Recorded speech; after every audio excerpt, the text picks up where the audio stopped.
Quand la vie est amère, nous allons reparler un peu de l'amertume aujourd'hui et bien sûr des solutions à donner pour vaincre l'amertume, pour dépasser l'amertume et pour l'enlever surtout de notre vie. Le texte auquel j'ai pensé pour vous spécialement est le psaume 37. Il est dit « Ne t'irrite pas contre les méchants et n'envie pas ceux qui font le mal. Confie-toi en l'Éternel et pratique le bien. Et le pays pour demeure et la fidélité pour pâture. Fais de l'Éternel tes délices et il te donnera ce que ton cœur désire. Recommande ton sort à l'Éternel, mets en lui ta confiance et il agira. Il fera paraître ta justice comme la lumière et ton droit comme le soleil à son midi.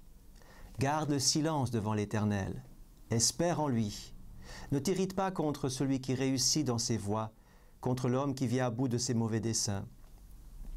Laisse la colère, abandonne la fureur, ne t'irrite pas.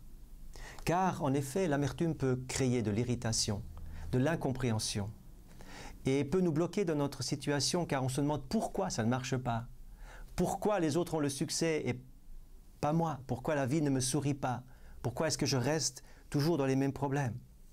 L'histoire suivante illustre un peu tout cela et surtout elle nous donne des clés, des solutions, les solutions divines et surnaturelles, les solutions à la portée de chacun à partir du texte de 1 Samuel chapitre 1. C'est l'histoire de Anne. Anne, la mère du prophète Samuel. Avant de devenir la mère de Samuel, elle était mariée à un homme qui avait déjà une autre épouse et elle vivait à cause de cela une situation compliquée qui lui causait de l'amertume car l'autre épouse avait des enfants mais Anne était stérile.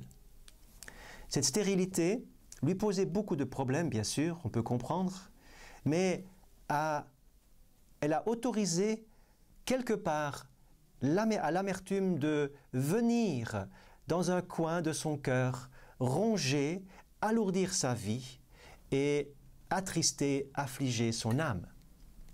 La Bible nous dit qu'elle était pieuse, qu'elle craignait Dieu et qu'elle est partie prier. La prière est toujours la bonne solution. Et il nous est dit, ce texte intéressant, au chapitre 1, verset 10, « L'amertume dans l'âme, elle pria l'Éternel et pleura beaucoup. » L'amertume dans l'âme. On peut prier même avec l'amertume dans l'âme. Même en étant rempli de choses mauvaises, on peut encore prier et crier surtout à Dieu, qui nous entend, qui nous comprend. On n'a pas besoin de lui dire « Seigneur, est-ce que tu comprends ce que je veux dire ?»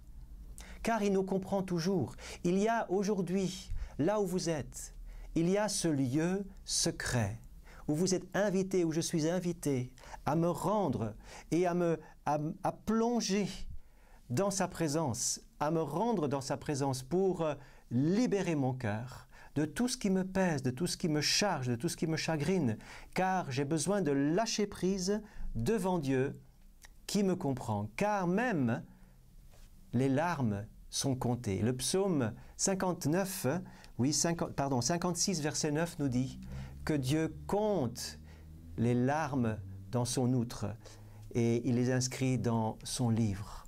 Il est bon de pleurer devant Dieu, c'est libérateur. Anne n'a pas reçu tout de suite sa réponse. Elle est venue longtemps dans la présence de Dieu avant d'avoir reçu la réponse. Elle est venue année après année, la solution n'arrivait pas, l'enfant n'arrivait pas. Elle a prié longtemps, avec patience et persévérance. Elle a prié dans la foi et dans l'attente que quelque chose se passe. Ce temps d'attente est toujours difficile, de croire que Dieu nous a entendus, tout en attendant sa réponse. Mais le jour viendra où la réponse vient. Et en attendant, c'est le cœur de Anne qui est touché et son regard va changer. Et c'est ce que j'aimerais vous faire remarquer car c'est le travail que le Seigneur aimerait faire, que Dieu aimerait opérer en nous, en chacun de nous, c'est de nous donner son regard sur la situation. L'amertume et la souffrance peuvent nous centrer sur nous-mêmes où on ne voit plus que sa souffrance. Et on se sent victime et traité injustement. Mais Anne va recevoir le regard de Dieu. Dieu va lui dire « Anne, tu souffres, mais sache que mon peuple souffre. Anne, tu es stérile, mais sache que mon peuple est stérile.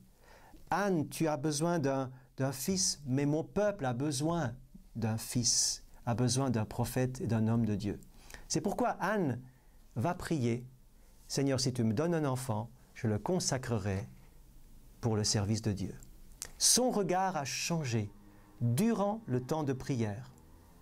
Elle va se relever à un moment donné, encouragée par l'homme de Dieu, Élie, qui était là, qui l'avait regardée, qui n'a pas spécialement prié pour elle, mais il va lui donner une parole qui est la suivante, « Va en paix et que le Dieu d'Israël te donne ce que tu lui as demandé. » Cette parole va trouver écho en elle, elle va recevoir cette paix qui vient sur elle, elle se relève déchargée. La Bible dit même que son visage ne fut plus le même, son visage a changé. Elle va se relever, encouragée par son mari, il rentre à la maison et l'enfant va arriver. L'enfant deviendra donc ce fameux prophète Samuel. La solution pour l'amertume, la solution pour vaincre, pour éradiquer l'amertume, c'est la prière persévérante, en sachant que le Père Céleste nous accueille. Que Dieu vous bénisse, prenez exemple sur Anne et vous verrez, quelque chose va se passer, je le crois, pour vous.